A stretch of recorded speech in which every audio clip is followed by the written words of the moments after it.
one of the things that, that I've observed from this LGBTQ rights movement is that it's almost been like a roller coaster. There's been like ups and downs of wins and losses. The first thing that comes to mind right away for me is marriage equality, because it's both of those things, right? Marriage equality has allowed sort of white gay men to really hijack this movement and make it about this sort of assimilation thing that we spoke about earlier in the conversation. It's really, I don't want to say undone, because that feels like a strong word, but it's almost undone a lot of the really strong work that our community did around sexual liberation and just our freedom to be ourselves, and made it more about this idea of we're just like straight people, which is just so problematic and so full of, honestly, and I just hate it. But at the same time, you want to celebrate, the right to marry who you want to be with and the right to be with who you want to be with. Like, that's an exciting thing, but I just don't know that ship has taken us the places that it was meant to take us, or, well, not that it meant to take us, because it took us where it meant to take us, but it hasn't done anything for me, and it hasn't done anything for other people who look like me. I'd like to add to that. Thank you for bringing that up. One thing that I think gets lost in the conversation about the gay rights, about the gay marriage legislation, though, is that, it hasn't done a whole lot for a lot of people and for the spectrum of our understanding of sexuality and identity, but it did gain its fervor in response to the AIDS and HIV epidemic. Because people needed to be able to take care of their loved ones. People needed to be able to have people on their insurance. There are these legal aspects to caring for people who you love and solidifying this concept of family that people were fighting against. Even in 2011, this one man was not allowed to be in the same hospital room as his partner who was dying here in Maryland at the University of Maryland Hospital. So we have this movement, this like sort of assimilist gay marriage movement that hasn't done a whole lot for the revolution, but it did come up in response to a pandemic and a need to solidify what queer families looked like to be able to care for one another. And I think sometimes that gets lost in our critique of the gay marriage fight, even though it definitely needs to be critiqued.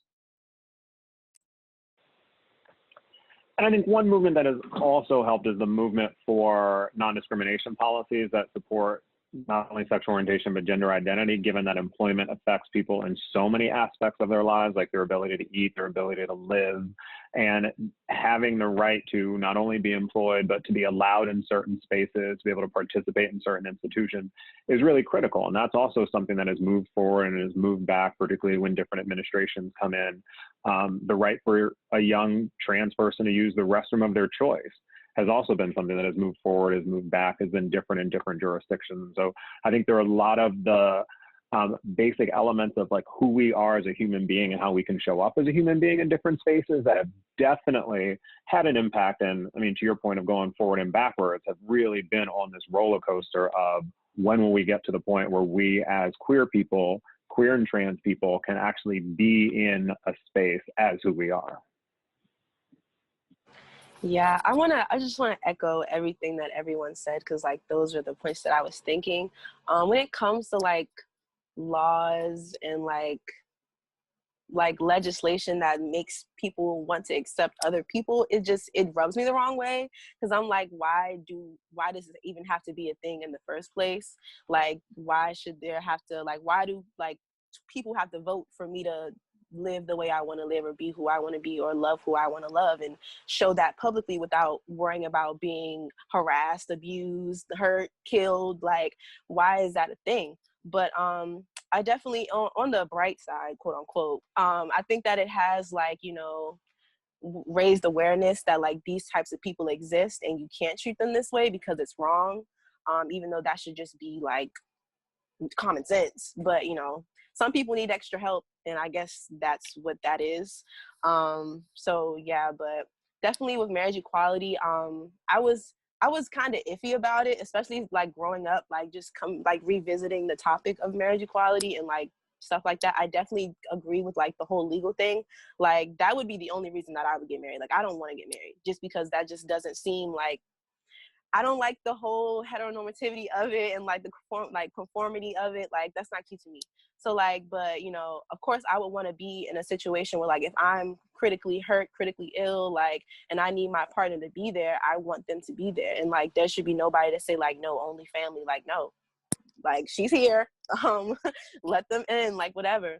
But like that would literally be the only reason I would get married. Like I like the idea that like, you know, queer people create things and like, you know, be original and like, you know, we're going to show our love in the ways that we want to. Like we don't need your systems, we don't need this blueprint that y'all created, like that don't fit our mold. Like we already pushed this out, like don't try to include us now. Like we already have the things that make us feel special, that are important to us, that we've created out of our own, like, since y'all ostracized us, we decided to create these beautiful things and they're unique to us and special to us. So it's like, it's like we're better than that. Like we're way above that. Like it's above and beyond. So like, thanks, but no thanks. But yeah. I'm sitting here. Oh, go ahead.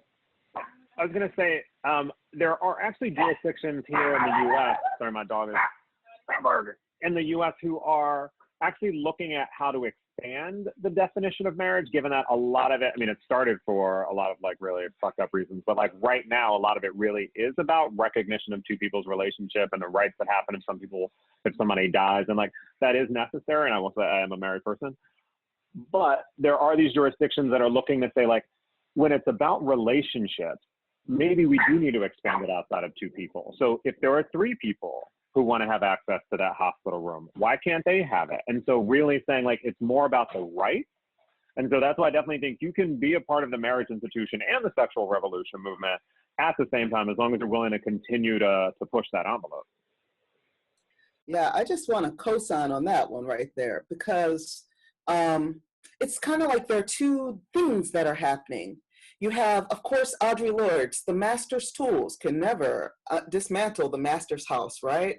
So marriage is the master's house. It's the hotbed of heteronormativity and homo nationalism. There's a whole situation that's going along with it. And then at the other hand, you have, every time you add some queer to that, it queers that institution, right? It queers the institution because of the people who are in it and who are doing it. And then on top of that, you also have to think that in this world, often we have to legislate morality. People would not put on a seatbelt if they weren't going to get a fine or a ticket from the cops. No one would stop at the stop sign if they didn't know there was something structural that was attached to it, right? So occasionally in a national space, we have to legislate morality. And that means actually utilizing the daggone master's house again. So it's an interesting fight.